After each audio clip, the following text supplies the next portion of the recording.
बहुत ही प्यारे बच्चों, मैं जगजीत, लेक्चरर अंग्रेजी, सरकारी सीनियर सैकेंडरी स्कूल बाघा पुराना, ਜ਼ਿਲ੍ਹਾ ਮੋਗਾ।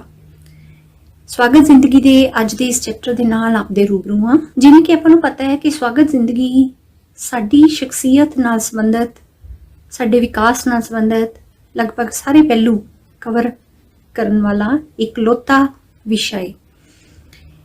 ਤਾਂ ਇਸ ਵਿਸ਼ੇ ਤਹਿਤ ਪਾਰਟ 1 ਦੇ ਵਿੱਚ ਅਸੀਂ ਸਵੈ ਚੇਤਨਾ ਤੇ ਸਵੈ ਅਨੁਸ਼ਾਸਨ ਦੀ ਗੱਲ ਕਰ ਰਹੇ ਸੀ।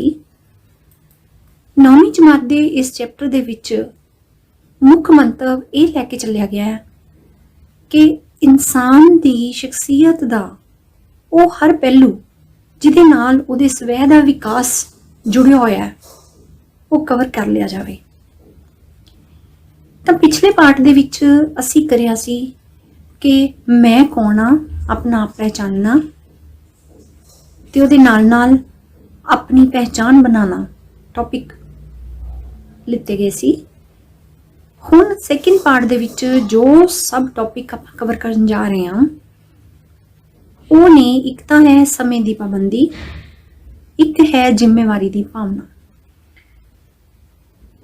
ਜਦੋਂ ਅਸੀਂ ਗੱਲ ਅਨੁਸ਼ਾਸਨ ਦੀ ਕਰਦੇ ਹਾਂ, ਸਵੈ ਅਨੁਸ਼ਾਸਨ ਦੀ, ਉਸ ਟਾਈਮ ਤੇ ਸਭ ਤੋਂ ਜ਼ਰੂਰੀ ਚੀਜ਼ ਹੋ ਜਾਂਦੀ ਹੈ ਸਮੇਂ ਦੀ ਪਾਬੰਦੀ। ਤੇ ਉਸ ਤੋਂ ਬਾਅਦ ਜ਼ਿੰਮੇਵਾਰੀ ਦੀ ਭਾਵਨਾ ਵੀ, ਅਸੀਂ ਕਿੰਨੀ ਕੁ ਸਮਝਦੇ ਹਾਂ, ਅਸੀਂ ਕਿੰਨੀ ਕੁ ਜ਼ਿੰਮੇਵਾਰੀ ਦੇ ਨਾਲ ਆਪਣੇ ਕੰਮ ਕਰਦੇ ਹਾਂ। ਸੋ ਇਹ ਦੋਨੋਂ ਪੱਖ ਜਿਹੜੇ ਹੈ ਸਵੈ ਅਨੁਸ਼ਾਸਨ ਦੇ ਬਹੁਤ ਹੀ ਮਹੱਤਵਪੂਰਨ ਪੱਖ ਨੇ।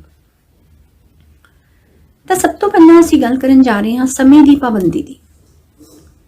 ਆਪਾਂ ਆਪਣੀ ਰੁਟੀਨ ਦੇ ਵਿੱਚ ਦੇਖਦੇ ਹਾਂ ਕਿ ਹਰ ਚੀਜ਼ ਆਪਣੇ ਸਮੇਂ ਦੇ ਨਾਲ ਵਾਪਰਦੀ ਹੈ। ਸਾਡੇ ਆਲੇ ਦੁਆਲੇ ਹਰ ਚੀਜ਼, ਆਪਾਂ ਕੁਦਰਤ ਨੂੰ ਵੀ ਦੇਖੀਏ ਤਾਂ ਦਿਨ ਦਾ ਇੱਕ ਚੱਕਰ 24 ਘੰਟੇ ਦਾ ਹੁੰਦਾ ਹੈ। ਤਾਂ ਹਰ ਚੀਜ਼ ਜਿਹੜੀ ਹੈ ਉਹ ਸਮੇਂ ਦੇ ਮੁਤਾਬਿਕ ਚੱਲਦੀ ਹੈ। ਤਾਂ ਜੇ ਅਸੀਂ ਇਸ ਸਮੇਂ ਦੇ ਨਾਲ ਨਹੀਂ ਚੱਲ ਪਾਉਂਦੇ ਤਾਂ ਅਸੀਂ ਫਿਰ ਮੁਕਾਬਲੇ ਦੀ ਦੌੜ ਦੇ ਵਿੱਚ ਪਿੱਛੇ। ਜਿਵੇਂ ਇਸ ਚੈਪਟਰ ਦੇ ਵਿੱਚ ਮੈਂ ਦਿਖਾਇਆ, ਇੱਕ ਐਕਟੀਵਿਟੀ ਹੈ, ਇਹਦੇ ਵਿੱਚ ਇੱਕ ਛੋਟੀ ਜਿਹੀ ਸਟੋਰੀ ਹੈ ਕਿ ਦੋ ਕਰੈਕਟਰਸ ਨੇ, ਇੱਕ ਮਨਿੰਦਰ ਹੈ, ਇੱਕ ਰਮਨ ਹੈ। ਮਨਿੰਦਰ ਜਿਹੜਾ ਹੈ ਉਹ ਬਹੁਤ ਹੀ ਸਿੰਸੀਅਰ, ਬਹੁਤ ਹੀ ਪੰਕਚੁਅਲ, ਹਾਰਡ ਵਰਕਿੰਗ ਸਟੂਡੈਂਟ ਹੈ, ਬੱਚਾ ਹੈ। ਉਸੇ ਦਾ ਦੋਸਤ ਰਮਨ ਜਿਹੜਾ ਹੈ ਉਹ ਥੋੜਾ ਜਿਹਾ ਲਾਪਰਵਾਹ ਕਿਸਮ ਦਾ ਬੱਚਾ ਹੈ। ਮਨਿੰਦਰ ਹਰ ਕੰਮ ਸਮੇਂ ਸਿਰ ਕਰਦਾ ਹੈ, ਉਹ ਕਦੀ ਵੀ ਅੱਜ ਦਾ ਕੰਮ ਕੱਲ ਤੇ ਨਹੀਂ ਛੱਡਦਾ, ਹਮੇਸ਼ਾ ਆਪਣੇ ਕੰਮ ਨੂੰ ਇੱਕ ਤਰਤੀਬ ਦੇ ਕੇ ਰੱਖਦਾ ਹੈ ਤੇ ਪਹਿਲ ਦੇ ਆਧਾਰ ਤੇ ਕੰਮਾਂ ਨੂੰ ਵੰਡ ਲੈਂਦਾ ਹੈ ਤੇ ਫਿਰ ਉਹ ਸਮੇਂ ਸਿਰ ਹਰ ਕੰਮ ਨੂੰ ਕਰਨ ਦੇ ਯੋਗ ਹੋ ਜਾਂਦਾ ਹੈ। ਦੂਜੇ ਪਾਸੇ ਰਮਨ ਥੋੜਾ ਜਿਹਾ ਲਾਪਰਵਾਹ ਕਿਸਮ ਦਾ ਬੱਚਾ ਹੈ। ਉਹ ਹਮੇਸ਼ਾ ਅੱਜ ਦਾ ਕੰਮ ਕੱਲ ਤੇ ਟਾਲਦਾ ਰਹਿੰਦਾ ਹੈ। ਉਹ ਕਦੇ ਵੀ ਸਮੇਂ ਸਿਰ ਤਿਆਰ ਹੋਣ ਦੀ ਕੋਸ਼ਿਸ਼ ਨਹੀਂ ਕਰਦਾ, ਆਪਣਾ ਕੰਮ ਸਮੇਂ ਸਿਰ ਨਿਪਟਾਉਣ ਦੀ ਕੋਸ਼ਿਸ਼ ਨਹੀਂ ਕਰਦਾ, ਔਰ ਲਾਸਟ ਮੂਮੈਂਟ ਤੇ ਹਮੇਸ਼ਾ ਭੱਜਦਾ ਹੈ ਕਿ ਮੇਰਾ ਤਾਂ ਕੰਮ ਰਹਿ ਗਿਆ। ਤਾਂ ਮਨਿੰਦਰ ਨੂੰ ਸਮੇਂ ਸਿਰ ਕੰਮ ਕਰਨ ਕਰਕੇ ਹਮੇਸ਼ਾ ਬਹੁਤ ਫਾਇਦਾ ਮਿਲਦਾ ਹੈ, ਉਹਨੂੰ ਹਮੇਸ਼ਾ ਸਰਾਹਿਆ ਜਾਂਦਾ ਹੈ। ਸਾਰੇ ਟੀਚਰ ਦੀਆਂ ਨਜ਼ਰਾਂ ਵਿੱਚ ਉਹ ਵਧੀਆ ਸਟੂਡੈਂਟ ਹੈ, ਸਾਰੇ ਦੂਜੇ ਬੱਚੇ ਵੀ ਉਹਦੀ ਤਾਰੀਫ ਕਰਦੇ ਹੈ। ਜਦੋਂ ਕਿ ਰਮਨ ਦੀ ਲਾਪਰਵਾਹੀ ਕਰਕੇ ਸਾਰੇ ਉਹਦਾ ਮਜ਼ਾਕ ਬਣਾਉਂਦੇ ਹੈ। ਉਹਦੇ ਟੀਚਰਸ ਵੀ ਉਸ ਨੂੰ ਕਈ ਵਾਰ ਸਮਝਾ ਚੁੱਕੇ ਹੈ, ਲੇਕਿਨ ਉਸ ਤੇ ਕੋਈ ਅਸਰ ਨਹੀਂ ਹੁੰਦਾ। ਇੱਕ ਵਾਰੀ ਕੀ ਹੁੰਦਾ ਹੈ, ਟੂਰ ਜਾਣਾ ਹੈ ਸਕੂਲ ਦਾ, ਸਕੂਲ ਦੀ ਬੱਸ ਦਾ ਟਾਈਮ ਨਿਸ਼ਚਿਤ ਦੱਸ ਦਿੱਤਾ ਗਿਆ ਕਿ ਇੰਨੇ ਵਜੇ ਤੁਸੀਂ ਸਕੂਲ ਪਹੁੰਚਣਾ ਹੈ। ਮਨਿੰਦਰ ਆਪਣੀ ਆਦਤ ਅਨੁਸਾਰ ਸਾਰਾ ਕੁਝ ਸਿਸਟਮੈਟਿਕਲੀ ਟਾਈਮ ਨਾਲ ਕਰਕੇ ਤੇ ਰੈਡੀ ਹੋ ਕੇ ਸਮੇਂ ਤੋਂ ਪਹਿਲਾਂ ਹੀ ਉੱਥੇ ਪਹੁੰਚ ਜਾਂਦਾ ਹੈ। ਜਦੋਂ ਕਿ ਰਮਨ ਆਦਤ ਅਨੁਸਾਰ ਅੱਜ ਦਾ ਕੰਮ ਕੱਲ ਤੇ ਟਾਲਣ ਅਨੁਸਾਰ ਲੇਟ ਹੁੰਦਾ ਸਵੇਰ ਲੇਟ ਉੱਠਣ ਕਰਕੇ, ਸਾਰਾ ਕੁਝ ਲੇਟ ਕਰਨ ਕਰਕੇ ਸਕੂਲ ਵੀ ਲੇਟ ਪਹੁੰਚਦਾ ਹੈ। ਤੇ ਉਸ ਤੋਂ ਬਾਅਦ ਜਦੋਂ ਉਹ ਸਕੂਲ ਪਹੁੰਚਦਾ ਹੈ, ਉੱਥੇ ਜਾ ਕੇ ਕੀ ਦੇਖਦਾ ਹੈ ਕਿ ਉਹਦੀ ਜਿਹੜੀ ਬੱਸ ਹੁੰਦੀ ਹੈ ਉਹ ਜਾ ਚੁੱਕੀ ਹੁੰਦੀ ਹੈ। ਤਾਂ ਦੇਖੋ ਕਿੰਨੇ ਚਾਅ ਦੇ ਨਾਲ ਉਹਨੇ ਆਪਣਾ ਟੂਰ ਪਲਾਨ ਕੀਤਾ ਸੀ, ਕਿੰਨੇ ਚਾਅ ਨਾਲ ਉਹਨੇ ਆਪਣੀਆਂ ਚੀਜ਼ਾਂ ਕਲੈਕਟ ਕੀਤੀਆਂ ਸੀ ਕਿ ਮੈਂ ਆ ਲੈ ਕੇ ਜਾਣਾ ਹੈ। ਕਿੰਨੇ ਚਾਅ ਨਾਲ ਉਹਨੇ ਆਪਣੀ ਐਕਟੀਵਿਟੀਜ਼ ਡਿਸਾਈਡ ਕੀਤੀਆਂ ਸੀ ਵੀ ਮੈਂ ਉੱਥੇ ਜਾ ਕੇ ਕਿਵੇਂ ਇੰਜੋਏ ਕਰਨਾ ਹੈ। ਲੇਕਿਨ ਸਾਰਾ ਕੁਝ ਧਰਿਆ ਦਾ ਧਰਾਇਆ ਰਹਿ ਗਿਆ। ਕਿਉਂ ਰਹਿ ਗਿਆ? ਕਿਉਂਕਿ ਉਹਦੀ ਇੱਕ ਆਦਤ ਕਰਕੇ। ਸੋ ਦੇਖੋ, ਜੇ ਉਹੀ ਸਮੇਂ ਸਿਰ ਉੱਠਦਾ, ਸਮੇਂ ਸਿਰ ਆਪਣੀ ਪਲੈਨਿੰਗ ਕਰਦਾ, ਸਮੇਂ ਸਿਰ ਸਕੂਲ ਪਹੁੰਚਦਾ, ਤਾਂ ਉਹਦੇ ਨਾਲ ਇਸ ਤਰ੍ਹਾਂ ਨਹੀਂ ਹੋਣਾ ਸੀ।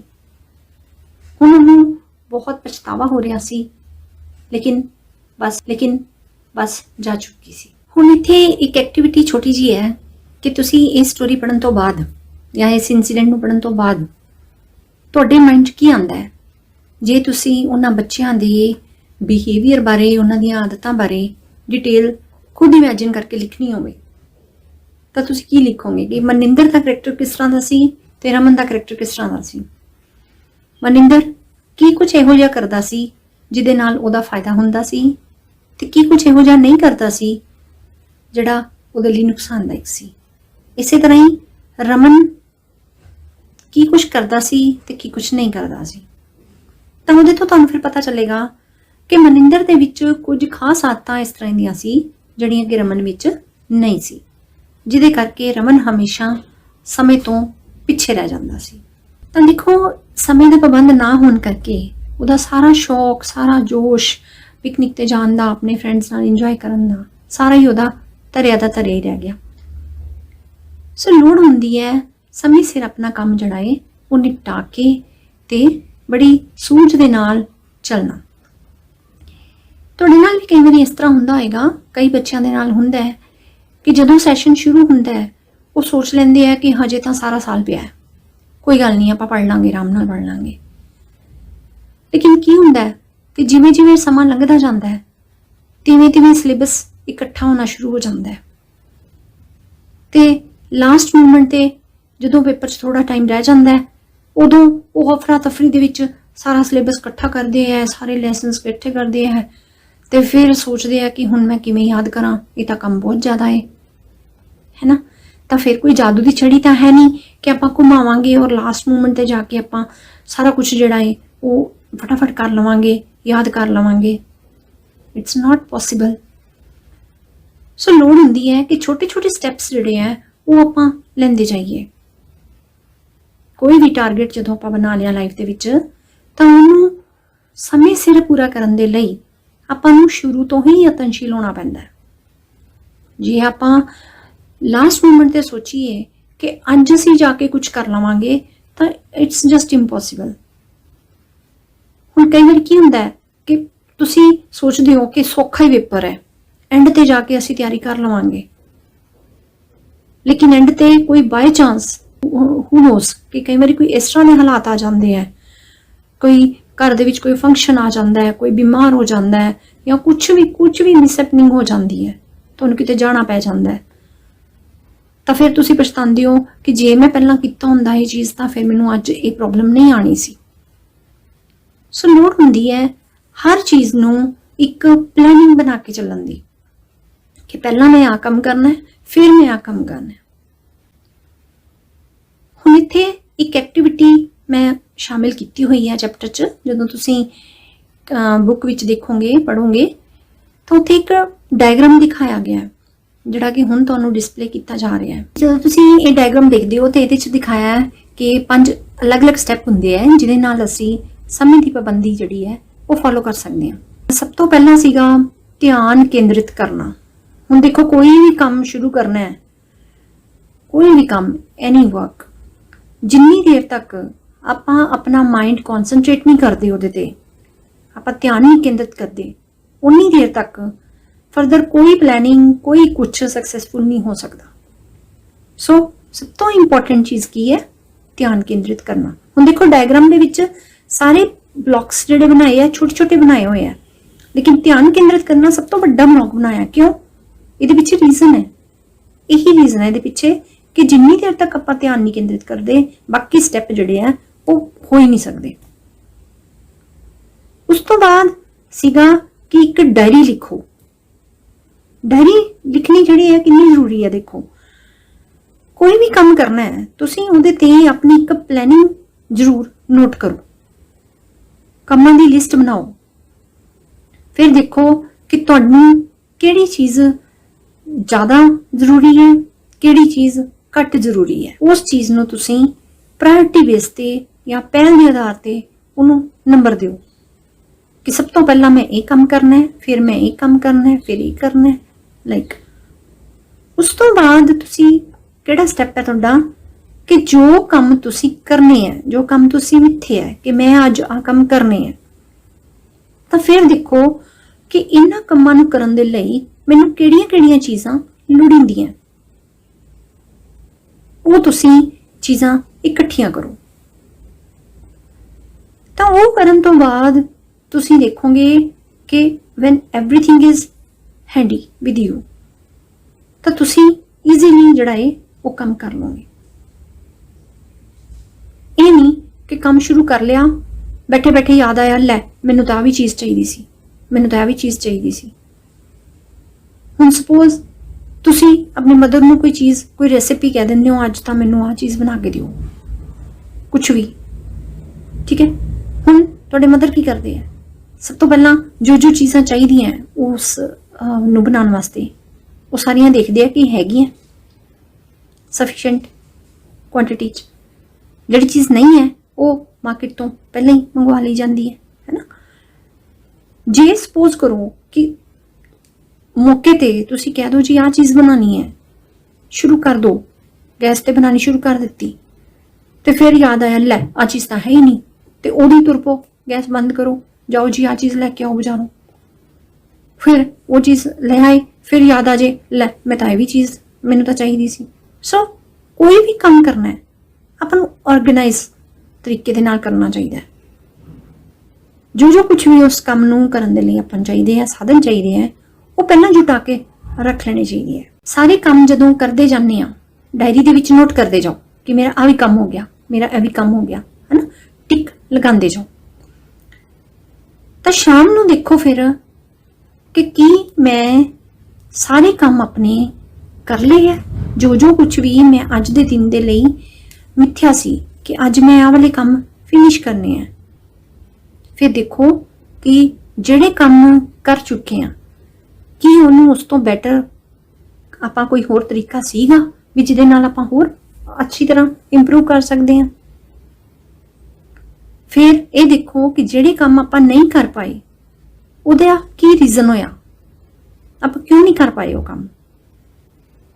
ਤਾਂ ਜਦੋਂ ਆਪਾਂ ਦੇਖਾਂਗੇ, ਐਨਾਲਿਸਿਸ ਕਰਾਂਗੇ ਤੇ ਆਪਾਂ ਨੂੰ ਪਤਾ ਲੱਗੇਗਾ ਕਿ ਉਹ ਜੇ ਕੰਮ ਨਹੀਂ ਕਰ ਪਾਏ ਤਾਂ ਉਹਦੇ ਪਿੱਛੇ ਰੀਜ਼ਨ ਕੀ ਸੀ। ਤਾਂ there can be so many reasons and you have to find out the reason for your incompletion of the task. ਤੁਸੀਂ ਨਹੀਂ ਕਰ ਪਾਏ ਤਾਂ ਕਿਉਂ ਨਹੀਂ ਕਰ ਪਾਏ। ਤਾਂ try your best to improve your behavior. ਫਿਰ ਤੁਸੀਂ ਦੇਖੋ ਕਿ ਸਮੇਂ ਦੇ ਨਾਲ ਕਿਵੇਂ ਤੁਸੀਂ ਉਹ ਕੰਮ ਜਿਹੜੇ ਆ ਉਹ ਨਿਪਰੇ ਚਾੜਦੇ ਹੋ। ਤੇ ਜਦੋਂ ਤੁਸੀਂ ਸਮੇਂ ਅਨੁਸਾਰ ਕੰਮ ਕਰਨਾ ਸ਼ੁਰੂ ਕਰ ਦਿੱਤਾ ਤਾਂ ਫਿਰ ਦੇਖਣਾ ਤੁਹਾਨੂੰ ਲਾਈਫ ਦੇ ਵਿੱਚ ਕਿੰਨੀ ਸੈਟੀਸਫੈਕਸ਼ਨ ਹੋਏਗੀ। ਕਿਉਂਕਿ the world always welcomes the early birds. ਤਾਂ ਸਭ ਤੋਂ ਪਹਿਲਾਂ ਅਗਰ ਆਪਾਂ ਆਦਤ ਪਾਣੀ ਹੈ ਕੋਈ ਵੀ ਕੰਮ ਜਲਦੀ ਕਰਨ ਦੀ ਜਾਂ ਸਮੇਂ ਦੇ ਪਾਬੰਦ ਹੋਣ ਦੀ, ਤਾਂ ਸਭ ਤੋਂ ਪਹਿਲਾਂ ਆਪਾਂ ਨੂੰ ਅਰਲੀ ਬਰਡਸ ਬਣਨਾ ਪਏਗਾ। ਅਰਲੀ ਬਰਡਸ ਕੀ ਹੁੰਦੇ ਜਿਹੜੇ ਜਲਦੀ ਜਲਦੀ ਉੱਠਦੇ ਆ ਸਵੇਰ ਸਵੇਰ। Well begin is half done, ਹੈ ਨਾ। ਤਾਂ ਅਗਰ ਆਪਾਂ ਜਲਦੀ ਸਟਾਰਟ ਕਰ ਲਿਆ, ਜਲਦੀ ਸ਼ੁਰੂ ਕਰ ਲਿਆ ਕੋਈ ਵੀ ਕੰਮ, ਤਾਂ ਉਹ ਫਟਾਫਟ ਹੀ ਹੋ ਜਾਂਦਾ ਹੈ। ਜਿੱਥੇ ਸਮੇਂ ਦੇ ਪਾਬੰਦ ਨਾ ਹੋਣਾ ਤੁਹਾਡੀ ਖਰਾਬ ਪਰਸਨੈਲਿਟੀ ਦਾ ਪ੍ਰਤੀਕ ਹੈ, ਉੱਥੇ ਜੇਕਰ ਤੁਸੀਂ ਕੰਮ ਇੰਟਰਸਟ ਨਾਲ ਕਰਦੇ ਹੋ ਤੇ ਸਮੇਂ ਨਾਲ ਆਪਣੇ ਆਪ ਹੀ ਪੂਰਾ ਹੋ ਜਾਂਦਾ ਹੈ। ਸੋ ਇਹ ਦੋਨੋਂ ਫੈਕਟਰ ਆਪਸ ਦੇ ਵਿੱਚ ਬੜੇ ਗੂੜੇ ਸੰਬੰਧਿਤ ਨੇ। ਹਾਂਜੀ, ਇਹ ਤਾਂ ਹੋ ਗਿਆ ਸਮੇਂ ਦੀ ਪਾਬੰਦੀ ਦੀ ਗੱਲ। ਹੁਣ ਜਦੋਂ ਵੀ ਆਪਾਂ ਆਪਣੇ ਸਵੈ ਅਨੁਸ਼ਾਸਨ ਦੀ ਗੱਲ ਕਰਦੇ ਹਾਂ ਤਾਂ ਉਹਦੇ ਵਿੱਚ ਇੱਕ ਸੈਂਸ ਆਫ ਰਿਸਪੌਂਸਿਬਿਲਿਟੀ ਜਾਂ ਕਹਿ ਲਓ ਕਿ ਜ਼ਿੰਮੇਵਾਰੀ ਦੀ ਭਾਵਨਾ ਇੱਕ ਬਹੁਤ ਹੀ ਇੰਪੋਰਟੈਂਟ ਕੰਪੋਨੈਂਟ ਹੈ। ਇਸ ਕੰਪੋਨੈਂਟ 'ਚ ਕੀ ਹੈ ਕਿ ਕੋਈ ਵੀ ਇਨਸਾਨ ਉਨੀ ਦੇਰ ਤੱਕ ਜ਼ਿੰਮੇਵਾਰ ਨਾਗਰਿਕ ਨਹੀਂ ਬਣ ਸਕਦਾ ਜਦੋਂ ਤੱਕ ਕਿ ਉਹ ਆਪਣੀ ਜ਼ਿੰਮੇਵਾਰੀ ਦੀ ਭਾਵਨਾ ਨਹੀਂ ਸਮਝਦਾ। ਹੁਣ ਜੇਕਰ ਗੱਲ ਆਪਾਂ ਜ਼ਿੰਮੇਵਾਰੀ ਦੀ ਭਾਵਨਾ ਦੀ ਕਰੀਏ, ਸੈਂਸ ਆਫ ਰਿਸਪੌਂਸਿਬਿਲਿਟੀ ਦੀ ਕਰੀਏ, ਤਾਂ ਦੂਜਿਆਂ ਦੇ ਪ੍ਰਤੀ ਰਿਸਪੌਂਸਿਬਿਲਿਟੀ ਇਨਸਾਨ ਤਾਂ ਹੀ ਚੁੱਕ ਸਕਦਾ ਹੈ ਜੇਕਰ ਉਹ ਖੁਦ ਦੇ ਪ੍ਰਤੀ ਰਿਸਪੌਂਸਿਬਲ ਹੈ। ਤਾਂ ਰਿਸਪੌਂਸਿਬਿਲਿਟੀ ਦੀ ਭਾਵਨਾ ਜਿਹੜੀ ਹੈ ਉਹ ਹਰ ਪਹਿਲੂ ਵਾਸਤੇ ਹੈ। ਆਪਣੇ ਆਪ ਵਾਸਤੇ ਸਾਡੀ ਕੀ ਰਿਸਪੌਂਸਿਬਿਲਿਟੀ ਹੈ, ਸਾਡੀ ਫਿਜ਼ੀਕਲ ਹੈਲਥ ਪ੍ਰਤੀ ਸਾਡੀ ਕੀ ਰਿਸਪੌਂਸਿਬਿਲਿਟੀ ਹੈ, ਸਾਡੀ ਇਮੋਸ਼ਨਲ ਹੈਲਥ ਪ੍ਰਤੀ ਕੀ ਰਿਸਪੌਂਸਿਬਿਲਿਟੀ ਹੈ, ਸਾਡੀ ਸੋਸ਼ਲ ਹੈਲਥ ਪ੍ਰਤੀ ਸਾਡੀ ਕੀ ਰਿਸਪੌਂਸਿਬਿਲਿਟੀ ਹੈ। ਉਸ ਤੋਂ ਬਾਅਦ ਇਨਸਾਨ ਪਰਿਵਾਰ 'ਚ ਪੈਦਾ ਹੁੰਦਾ ਹੈ ਤਾਂ ਪਰਿਵਾਰ ਉਹਦੇ ਸਮਾਜੀਕਰਨ ਦਾ ਜਾਂ ਸੋਸ਼ਲਾਈਜੇਸ਼ਨ ਦੀ ਫਰਸਟ ਏਜੰਸੀ ਹੈ। ਤਾਂ ਪਰਿਵਾਰ ਦੇ ਪ੍ਰਤੀ ਉਹਦੀ ਕੀ ਰਿਸਪੌਂਸਿਬਿਲਿਟੀ ਹੈ। ਇਸੇ ਤਰ੍ਹਾਂ ਹੀ ਪਰਿਵਾਰ ਤੋਂ ਬਾਅਦ ਉਸ ਆਂਢ ਗੁਆਂਢ ਜਾਂ ਸਕੂਲ ਵਿੱਚ ਜੋ ਜਾਂਦਾ ਹੈ ਉੱਥੇ ਉਹਦੀ ਕੀ ਜ਼ਿੰਮੇਵਾਰੀ ਹੈ, ਤੇ ਉਸ ਤੋਂ ਬਾਅਦ ਉਹਦੀ ਸਮਾਜ ਜਾਂ ਦੇਸ਼ ਦੇ ਪ੍ਰਤੀ ਕੀ ਜ਼ਿੰਮੇਵਾਰੀ ਹੈ। ਸੋ ਜ਼ਿੰਮੇਵਾਰੀ ਦੀ ਭਾਵਨਾ ਜਿਹੜੀ ਹੈ ਇਹ ਬਹੁਤ ਹੀ ਜ਼ਰੂਰੀ ਹੈ। ਕੋਈ ਵੀ ਇਨਸਾਨ ਜੇਕਰ ਇਕੱਲਾ ਆਪਣੇ ਇਮੋਸ਼ਨਸ ਤੇ ਚੱਲਦਾ ਰਹੇਗਾ ਤਾਂ ਲਾਈਫ ਦੇ ਵਿੱਚ ਕਿਤੇ ਵੀ ਕਿਸੇ ਮੰਜ਼ਿਲ ਤੇ ਵੀ ਨਹੀਂ ਪਹੁੰਚ ਸਕਦਾ। ਜਿਵੇਂ ਆਪਾਂ ਨੂੰ ਪਤਾ ਹੈ ਇਵਨ ਕਿ ਸਾਨੂੰ ਸਾਡੇ ਸੰਵਿਧਾਨ ਨੇ ਵੀ ਮੌਲਿਕ ਅਧਿਕਾਰ ਦਿੱਤੇ ਹੋਏ ਆ ਕਿ ਸਾਡੇ ਆ ਹੱਕ ਨੇ, ਆਪਾਂ ਹੱਕ ਲੈਣੇ ਆ, ਲੇਕਿਨ ਨਾਲ ਸਾਡੀ ਜ਼ਿੰਮੇਵਾਰੀਆਂ ਵੀ ਹੈਗੀਆਂ, ਸਾਡੇ ਕਰਤੱਵ ਵੀ ਹੈਗੇ ਆ ਜਿਨ੍ਹਾਂ ਨੂੰ ਅਸੀਂ ਪੂਰਾ ਕਰਨਾ ਹੈ। ਤਾਂ ਸਭ ਤੋਂ ਪਹਿਲਾਂ ਆਪਣੇ ਪ੍ਰਤੀ ਇਨਸਾਨ ਦੀ ਕੀ ਜ਼ਿੰਮੇਵਾਰੀ ਹੈ। ਤਾਂ ਕਿਸੇ ਵੀ ਇਨਸਾਨ ਦੀ ਸ਼ਖਸੀਅਤ ਦੇ, ਜਿਵੇਂ ਮੈਂ ਪਹਿਲਾਂ ਕਿਹਾ, 3 ਪਹਿਲੂ ਨੇ। ਉਹਦੀ ਸਰੀਰਕ ਸਿਹਤ, ਮਾਨਸਿਕ ਸਿਹਤ, ਸਮਾਜਿਕ ਸਿਹਤ। ਤਾਂ ਸਰੀਰ ਨੂੰ ਫਿੱਟ ਰੱਖਣ ਦੇ ਲਈ ਆਪਾਂ ਲੋਕ ਕੀ ਕੁਝ ਕਰ ਸਕਦੇ ਹਾਂ। ਤਾਂ ਆਪਣੇ ਆਪ ਨੂੰ ਫਿਜ਼ੀਕਲੀ ਫਿਟ ਰੱਖਣ ਦੇ ਲਈ ਆਪਾਂ ਲੋਕ ਐਕਸਰਸਾਈਜ਼ ਕਰ ਸਕਦੇ ਹਾਂ, ਯੋਗਾ ਕਰ ਸਕਦੇ ਹਾਂ, ਜਿਮਿੰਗ ਕਰ ਸਕਦੇ ਹਾਂ, ਹੈ ਨਾ। We can take care of physical health. ਇਸੇ ਤਰ੍ਹਾਂ ਹੀ ਇਮੋਸ਼ਨਲ ਹੈਲਥ ਦੀ ਅਗਰ ਗੱਲ ਹੋਵੇ ਤਾਂ ਇਮੋਸ਼ਨਲੀ ਆਪਾਂ ਕਿਵੇਂ ਸਟਰੋਂਗ ਬਣ ਸਕਦੇ ਹਾਂ। ਇਮੋਸ਼ਨਲੀ ਸਟਰੋਂਗ ਬਣਨ ਦੇ ਲਈ ਆਪਾਂ ਨੂੰ ਆਪਣੀ ਸੋਚ ਜਿਹੜੀ ਹੈ ਉਹਨੂੰ ਪੋਜ਼ਿਟਿਵ ਰੱਖਣ ਦੀ ਲੋੜ ਹੈ। ਅਗਰ ਆਪਾਂ ਆਪਣੀ ਸੋਚ ਨੈਗੇਟਿਵ ਰੱਖਾਂਗੇ ਤਾਂ ਸਾਡੇ ਵਿੱਚ ਨੈਗੇਟਿਵਿਟੀ ਹੀ ਭਰੀ ਰਹੇਗੀ। ਨੈਗੇਟਿਵ ਇਮੋਸ਼ਨਸ ਲਾਈਕ ਈਰਖਾ, ਗੁੱਸਾ, ਇੱਕ ਦੂਜੇ ਨਾਲ ਤੁਲਨਾ ਕਰਨਾ, ਮਤਲਬ ਕਿ ਅਨਡਿਊ ਕੰਪੈਰੀਜ਼ਨ ਕਰਨਾ, ਅਨਨੀਡਡ। ਤਾਂ ਜਿੱਥੇ ਆਪਾਂ ਨੂੰ ਜ਼ਰੂਰਤ ਹੀ ਨਹੀਂ ਹੈ ਉੱਥੇ ਖਾਮ-ਖਾਂ ਆਪਾਂ ਪਰੇਸ਼ਾਨ ਹੋਈ ਜਾਣਾ, ਜ਼ਰੂਰਤ ਤੋਂ ਜ਼ਿਆਦਾ ਐਂਸ਼ੀਅਸ ਹੋਈ ਜਾਣਾ, ਇਹ ਸਾਰੀਆਂ ਨਿਸ਼ਾਨੀਆਂ ਹੁੰਦੀਆਂ ਇਮੋਸ਼ਨਲੀ ਇਨਬੈਲੈਂਸਡ ਇਨਸਾਨਾਂ ਦੀਆਂ। ਤੇ ਜਦੋਂ ਆਪਾਂ ਗੱਲ ਕਰਦੇ ਹਾਂ ਆਪਣੀ ਇਮੋਸ਼ਨਲ ਰਿਸਪੌਂਸਿਬਿਲਿਟੀ, ਆਪਣੇ ਪ੍ਰਤੀ ਇਮੋਸ਼ਨਲ ਰਿਸਪੌਂਸਿਬਿਲਿਟੀ ਕੀ ਹੈ ਕਿ ਆਪਾਂ ਇੱਕ ਬੈਲੈਂਸਡ ਪਰਸਨੈਲਿਟੀ ਦੇ ਰੂਪ ਦੇ ਵਿੱਚ ਡਿਵੈਲਪ ਹੋਣਾ। ਉਹਦੇ ਵਾਸਤੇ ਸਭ ਤੋਂ ਇੰਪੋਰਟੈਂਟ ਚੀਜ਼ ਇਹ ਹੈ ਕਿ ਆਪਣੇ ਇਮੋਸ਼ਨਸ ਤੇ ਕਾਬੂ ਕਰਨਾ। ਕਈ ਵਾਰੀ ਕੀ ਹੁੰਦਾ ਹੈ ਕਿ ਆਪਾਂ ਲੋਕ ਭਾਵਨਾਵਾਂ 'ਚ ਬਹਿ ਕੇ, ਆਪਣੇ ਫੀਲਿੰਗਸ 'ਚ ਬਹਿ ਕੇ ਆਪਣਾ ਬਹੁਤ ਵੱਡਾ ਨੁਕਸਾਨ ਕਰ ਬੈਠਦੇ ਹਾਂ ਤੇ ਬਾਅਦ ਵਿੱਚ ਆਪਾਂ ਨੂੰ ਪਛਤਾਵਾ ਹੀ ਪੱਲੇ ਪੈਂਦਾ ਹੈ। ਸੋ ਜਦੋਂ ਵੀ ਕੋਈ ਇਸ ਤਰ੍ਹਾਂ ਦੀ ਸਿਚੁਏਸ਼ਨ ਆ ਜਾਂਦੀ ਹੈ ਕਿ ਜਿੱਥੇ ਆਪਾਂ ਨੂੰ ਇਹ ਚੋਇਸ ਹੈ ਕਿ ਆਪਾਂ ਰੈਸ਼ਨਲ ਹੋ ਕੇ ਸੋਚਣਾ ਹੈ ਜਾਂ ਆਪਾਂ ਇਮੋਸ਼ਨਲ ਹੋ ਕੇ ਸੋਚਣਾ ਹੈ, ਤਾਂ ਆਪਾਂ ਨੂੰ ਪਹਿਲ ਹਮੇਸ਼ਾ ਰੈਸ਼ਨਲ ਥਿੰਕਿੰਗ ਨਹੀਂ ਦੇਣੀ ਚਾਹੀਦੀ ਹੈ, ਕਿਉਂਕਿ ਇਮੋਸ਼ਨਸ ਉੱਥੇ ਯੂਜ਼ ਕਰੋ ਜਿੱਥੇ ਵਾਕਈ ਉਹਦੀ ਲੋੜ ਹੈ। ਪੋਜ਼ਿਟਿਵ ਇਮੋਸ਼ਨਸ ਜ਼ਰੂਰ ਡਿਵੈਲਪ ਹੋਣੇ ਚਾਹੀਦੇ ਹੈ, ਜਿਵੇਂ ਦੂਜਿਆਂ ਨਾਲ ਹਮਦਰਦੀ ਕਰਨਾ ਜਾਂ ਦੂਜਿਆਂ ਦੇ ਨਾਲ ਐਮਪੈਥੀ ਦੀ ਫੀਲਿੰਗ, ਸਹਿਯੋਗ ਦੀ ਫੀਲਿੰਗ, ਕੋਆਪਰੇਸ਼ਨ ਦੀ ਫੀਲਿੰਗ। ਇਹ ਸਾਰੀਆਂ ਚੀਜ਼ਾਂ ਪੋਜ਼ਿਟਿਵ ਜਦੋਂ ਹੁੰਦੇ ਆ ਇਮੋਸ਼ਨਸ ਤਾਂ ਉਹ ਸਾਡੇ ਲਈ ਹਮੇਸ਼ਾ ਲਾਹੇਵੰਦ ਹੁੰਦੇ ਹੈ, ਫਾਇਦੇ ਵਾਲੇ ਹੁੰਦੇ ਹੈ। ਜਿੱਥੇ ਮੁਕਾਬਲੇ ਦੀ ਲੋੜ ਹੈ ਉੱਥੇ ਮੁਕਾਬਲੇ ਦੀ ਭਾਵਨਾ ਹੋਵੇ। ਹੁਣ ਖੇਡ ਦੇ ਮੈਦਾਨ ਵਿੱਚ ਅਗਰ ਤੁਸੀਂ ਦੂਜੀ ਟੀਮ ਨਾਲ ਮੈਚ ਕਰ ਰਹੇ ਹੋ ਤੇ ਉੱਥੇ ਤੁਸੀਂ ਹਮਦਰਦੀ ਕਰਨ ਲੱਗ ਗਏ ਵੀ ਲੈ ਬਈ ਜੇ ਮੈਂ ਆਪਣਾ ਸਕੋਰ ਕਰ ਲਈ ਤਾਂ ਦੂਜਾ ਹਾਰ ਜਾਏਗਾ ਤੇ ਉਹ ਕਿੰਨਾ ਪਰੇਸ਼ਾਨ ਹੋਏਗਾ ਤੇ ਇਸ ਕਰਕੇ ਮੈਂ ਨਹੀਂ, ਹਨਾ। ਸੋ ਜਿੱਥੇ ਲੋੜ ਹੈ ਉੱਥੇ ਯੂ ਸ਼ੁਡ ਟੇਕ ਇਨੀਸ਼ੀਏਟਿਵ, ਉੱਥੇ ਆਪਣਾ ਪਹਿਲੂ ਰੱਖੋ, ਇਮੋਸ਼ਨਲੀ कोशिश भी करो होके इमोशनल, है ना। लेकिन जिथे जरूरत नहीं है उत्थे अनड्यू इमोशंस जिहड़े है ਉਹਦੀ ਜ਼ਰੂਰਤ नहीं ਹੁੰਦੀ। सो अपना ही फर्ज बनता है, अपनी रिस्पॉन्सिबिलिटी बनती है कि जेकर असी अपनी परसनैलिटी की अच्छी डिवेलपमेंट करनी है, अच्छा विकास करना है, तो अपनी फिजिकल हैल्थ के नाल नाल आपां इमोशनल हैल्थ वाल भी ध्यान दईए। आपां अपना एटीट्यूड हमेशा पॉजिटिव रखिए, नकारात्मक सोच जिहड़ी है वो अपने आप ते हैवी ना होण दईए, ठीक है।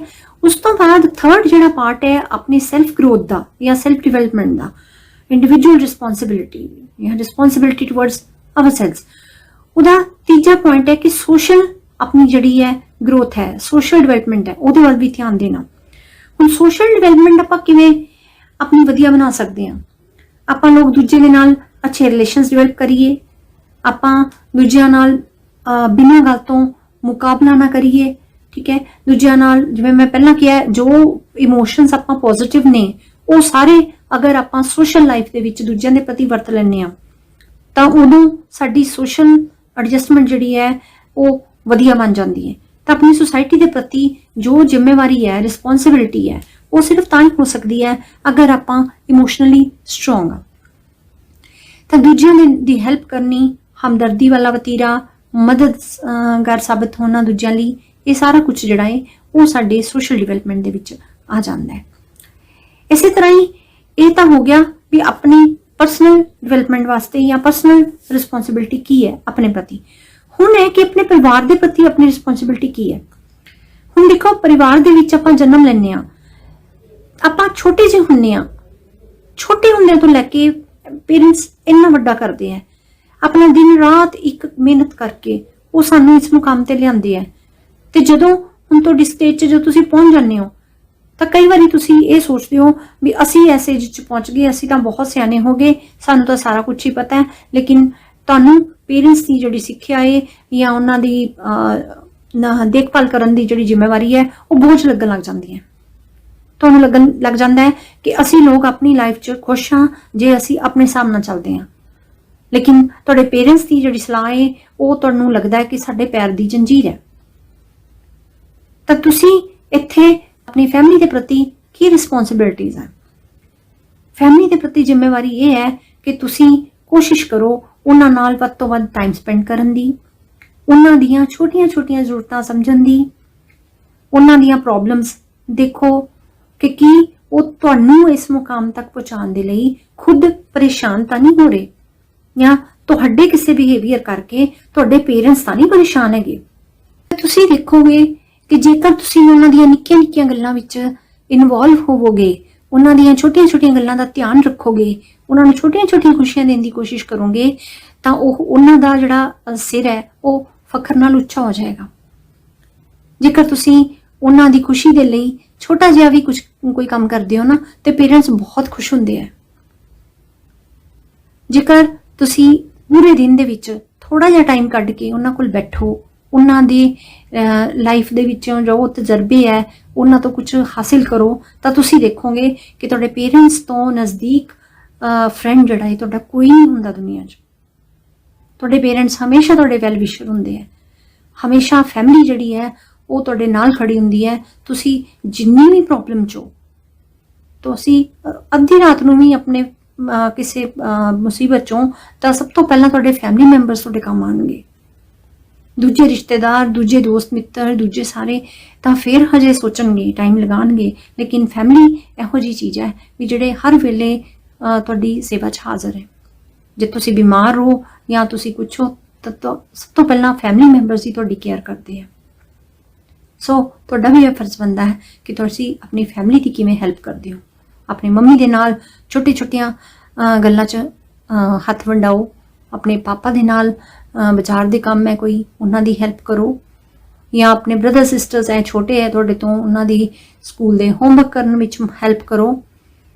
ਤੇ ਛੋਟੀਆਂ ਚੀਜ਼ਾਂ ਨੇ ਜਿਹਦੇ ਨਾਲ ਤੁਸੀਂ ਆਪਣੀ ਰਿਸਪੌਂਸਿਬਿਲਿਟੀ ਜਿਹੜੀ ਹੈ ਉਹ ਸ਼ੋ ਕਰਨੀ ਹੈ ਉਹਨਾਂ ਦੇ ਪ੍ਰਤੀ। ਉਸ ਤੋਂ ਬਾਅਦ ਤੁਸੀਂ ਜੇਕਰ ਫੈਮਿਲੀ ਤੋਂ ਬਾਹਰ ਨਿਕਲਦੇ ਹੋ ਤਾਂ ਤੁਹਾਡਾ ਗੁਆਂਢ, ਤੁਹਾਡਾ ਸਮਾਜ, ਇਹ ਸਾਰੇ ਆ ਜਾਂਦੇ ਹੈ। ਤਾਂ ਹੁਣ ਮੰਨ ਲਓ ਤੁਹਾਡੇ ਆਂਢ ਗੁਆਂਢ 'ਚ ਕੋਈ ਮੁਸੀਬਤ 'ਚ ਹੈ ਤਾਂ ਤੁਹਾਡਾ ਫਰਜ਼ ਬਣਦਾ ਹੈ ਉਹਨਾਂ ਦੀ ਹੈਲਪ ਕਰਨਾ। ਤੁਹਾਡਾ ਆਪਣੇ ਆਂਢ ਗੁਆਂਢ ਦੇ ਪ੍ਰਤੀ ਬਹੁਤ ਜ਼ਿਆਦਾ ਜ਼ਿੰਮੇਵਾਰੀ ਹੈ। ਇਹ ਨਹੀਂ ਕਿ ਤੁਸੀਂ ਆਪਣੇ ਘਰ ਦੀ ਸਫਾਈ ਕੀਤੀ, ਕੂੜਾ ਕਰਕਟ ਇਕੱਠਾ ਕਰਕੇ ਗੁਆਂਢੀਆਂ ਦੇ ਘਰ ਦੇ ਅੱਗੇ ਕਰ ਦਿੱਤਾ। ਜਾਂ ਜੇਕਰ ਤੁਹਾਡੇ ਪਾਣੀ ਦੀ ਟੈਂਕੀ ਓਵਰਫਲੋ ਹੋ ਰਹੀ ਹੈ ਤਾਂ ਪਾਣੀ ਜਿਹੜਾ ਤੁਹਾਡੇ ਗੁਆਂਢੀਆਂ ਦੇ ਛੱਤ ਤੇ ਜਾ ਰਿਹਾ ਹੈ। ਜਾਂ ਜਦੋਂ ਜੇਕਰ ਕੋਈ ਤੁਹਾਡੇ ਫੰਕਸ਼ਨ ਹੈ, ਪਾਰਟੀ ਹੈ, ਤੁਸੀਂ ਫੁੱਲ ਮਿਊਜ਼ਿਕ ਸੁਣ ਲੈਂਦੇ ਹੋ, ਫੁੱਲ ਵੋਲੀਅਮ ਤੇ ਲਗਾ ਲੈਂਦੇ ਹੋ ਤਾਂ ਨਾਲ ਗੁਆਂਢੀ ਜਿਹੜੇ ਆ ਉਹ ਡਿਸਟਰਬ ਹੋ ਰਹੇ ਆ। ਸੋ ਨਿੱਕੀਆਂ ਨਿੱਕੀਆਂ ਗੱਲਾਂ ਹੁੰਦੀਆਂ, ਛੋਟੀਆਂ ਛੋਟੀਆਂ ਗੱਲਾਂ ਤੁਹਾਡਾ ਦਿਖਾਉਂਦੇ ਆ ਕਿ ਤੁਸੀਂ ਕਿੰਨੇ ਕੁ ਰਿਸਪੌਂਸਿਬਲ ਹੋ ਆਪਣੇ ਆਂਢ ਗੁਆਂਢ ਦੇ ਪ੍ਰਤੀ, ਆਪਣੇ ਸਮਾਜ ਦੇ ਪ੍ਰਤੀ ਤੁਸੀਂ ਕਿੰਨੇ ਕੁ ਜ਼ਿੰਮੇਵਾਰ ਹੋ। ਤਾਂ ਇਹ ਆਪਣੀ ਸੋਸ਼ਲ ਜ਼ਿੰਮੇਵਾਰੀ ਵੀ ਹੈ, ਸਾਡੀ ਮੋਰਲ ਡਿਊਟੀ ਵੀ ਬਣ ਜਾਂਦੀ ਹੈ ਕਿ ਅਸੀਂ ਧਿਆਨ ਰੱਖੀਏ ਕਿ ਸਾਡੀ ਵਜ੍ਹਾ ਦੇ ਨਾਲ ਸਾਡੇ ਆਂਢ ਗੁਆਂਢ 'ਚ, ਸਾਡਾ ਸਮਾਜ ਵਿੱਚ ਜਿਹੜਾ ਹੈ ਉਹ ਪਰੇਸ਼ਾਨ ਨਾ ਹੋਏ ਕੋਈ। ਉਸ ਤੋਂ ਬਾਅਦ ਸਭ ਤੋਂ ਇੰਪੋਰਟੈਂਟ ਚੀਜ਼ ਜਿਹੜੀ ਤੁਹਾਡਾ ਸਕੂਲ ਦੇ ਪ੍ਰਤੀ ਤੁਹਾਡੀ ਕੀ ਜ਼ਿੰਮੇਵਾਰੀ ਹੈ। ਸਕੂਲ ਨਿਯਮਾਂ ਦਾ ਪਾਲਣ ਕਰਨਾ, ਸਕੂਲ ਦਾ ਧਿਆਨ ਰੱਖਣਾ, ਰੱਖ ਰਖਾਵ ਕਰਨ 'ਚ ਮਦਦ ਕਰਨਾ, ਸਕੂਲ ਦੀ ਸਾਫ਼ ਸਫਾਈ ਦੇ ਵਿੱਚ ਵਿਘਨ ਨਾ ਪਾਣਾ, ਸਕੂਲ ਦੇ ਡਿਸਿਪਲਿਨ ਮੇਨਟੇਨ ਰੱਖਣ 'ਚ ਹੈਲਪਫੁਲ ਹੋਣਾ, ਇਹ ਸਾਰੀਆਂ ਚੀਜ਼ਾਂ ਤੁਹਾਡਾ ਸੈਂਸ ਆਫ ਰਿਸਪੌਂਸਿਬਿਲਿਟੀ ਹੈ ਸਕੂਲ ਦੇ ਪ੍ਰਤੀ। ਸੋ ਇਸੇ ਤਰ੍ਹਾਂ ਹੀ ਆਪਣੇ ਦੇਸ਼ ਦੇ ਪ੍ਰਤੀ, ਆਪਣੇ ਨੇਸ਼ਨ ਦੇ ਪ੍ਰਤੀ ਸਾਡੀ ਕੀ ਰਿਸਪੌਂਸਿਬਿਲਿਟੀ ਹੈ। ਦੇਸ਼ ਸਾਡਾ ਪੂਰੀ ਦੁਨੀਆ ਦੇ ਵਿੱਚ ਸਾਡੀ ਪਹਿਚਾਨ ਹੁੰਦਾ ਹੈ। ਤੋ ਦੇਸ਼ ਦੇ ਵਿੱਚ ਅਨੁਸ਼ਾਸਨ, ਅਮਨ ਕਾਨੂੰਨ ਬਹਾਲ ਰੱਖਣਾ ਸਾਡੀ ਮੋਰਲ ਡਿਊਟੀ ਹੈ। ਆਪਣੇ ਦੇਸ਼ ਦੇ ਰਾਸ਼ਟਰੀ ਚਿੰਨ੍ਹਾਂ ਦੀ ਸਤਿਕਾਰ ਕਰਨਾ, ਆਪਣੇ ਕਾਨੂੰਨ ਦਾ ਸਤਿਕਾਰ ਕਰਨਾ ਜਾਂ ਆਪਣੇ ਦੇਸ਼ ਦੇ ਵਿੱਚ ਉਹਦੇ ਨਿਯਮਾਂ ਨੂੰ ਪਾਲਣ ਕਰਦੇ ਹੋਏ ਰਹਿਣਾ, ਇਹ ਸਾਰਾ ਕੁਝ ਸਾਡੇ ਦੇਸ਼ ਦੇ ਪ੍ਰਤੀ ਫਰਜ਼ਾਂ ਵਿੱਚ ਆ ਜਾਂਦਾ ਹੈ। ਸੋ ਆਪਾਂ ਰਹਿਣਾ ਕਿਵੇਂ ਹੈ, ਆਪਣੀ ਬੈਸਟ ਪੋਟੈਂਸ਼ੀਅਲ ਲੱਭ ਕੇ ਉਹਨੂੰ ਫਲੋਰਿਸ਼ ਕਰਕੇ ਉਹਨੂੰ ਆਉਣ ਵਾਲੇ ਸਮਾਜ ਵਾਸਤੇ ਯੂਜ਼ਫੁਲ ਬਣਾਉਣਾ, ਇਹ ਸਾਰਾ ਕੁਝ ਜਿਹੜਾ ਹੈ ਇਹ ਸਾਡੀ ਪਰਸਨਲ ਸੈਂਸ ਆਫ ਰਿਸਪੌਂਸਿਬਿਲਿਟੀ 'ਚ ਆ ਜਾਂਦਾ ਹੈ। ਸੋ ਬੇਟਾ, ਮੈਂ ਤੁਹਾਨੂੰ ਸਾਰਿਆਂ ਨੂੰ ਇਹੀ ਗੁਜ਼ਾਰਿਸ਼ ਕਰੂੰਗੀ ਕਿ ਇਸ ਲੈਸਨ ਦੇ ਵਿੱਚ ਜਿੰਨੀਆਂ ਵੀ ਐਕਟੀਵਿਟੀਜ਼ ਹੈ ਇਹ ਸਾਰੀਆਂ ਤੁਸੀਂ ਟੇਬਲ ਦੀ ਫਾਰਮ ਦੇ ਵਿੱਚ ਦਿੱਤੀਆਂ ਹੋਈਆਂ ਬੁੱਕਸ 'ਚ, ਬੁੱਕਸ ਤੁਹਾਡੇ ਕੋਲ ਹੈਗੀਆਂ, ਇਹਨਾਂ ਦੇ ਵਿੱਚ ਫਿਲ ਕਰੋ। ਬਾਕੀ ਤੁਹਾਡੇ ਟੀਚਰ ਸਾਹਿਬਾਨ ਇਹਨਾਂ ਨਾਲ ਸੰਬੰਧਿਤ ਜਿਹੜੇ ਮੁਕਾਬਲੇ ਨੇ ਉਹ ਕਰਵਾਉਣਗੇ, ਤੁਹਾਡੇ ਵੱਡੀ ਗਰੁੱਪਸ ਦੇ ਮੁਕਾਬਲੇ ਕਰਵਾਉਣਗੇ। ਤਾਂ ਇੰਨਾ ਕਹਿੰਦੀ ਹੋਈ ਮੈਂ ਇਜਾਜ਼ਤ ਚਾਹੁੰਦੀ ਹਾਂ। Thank you all, God bless you all.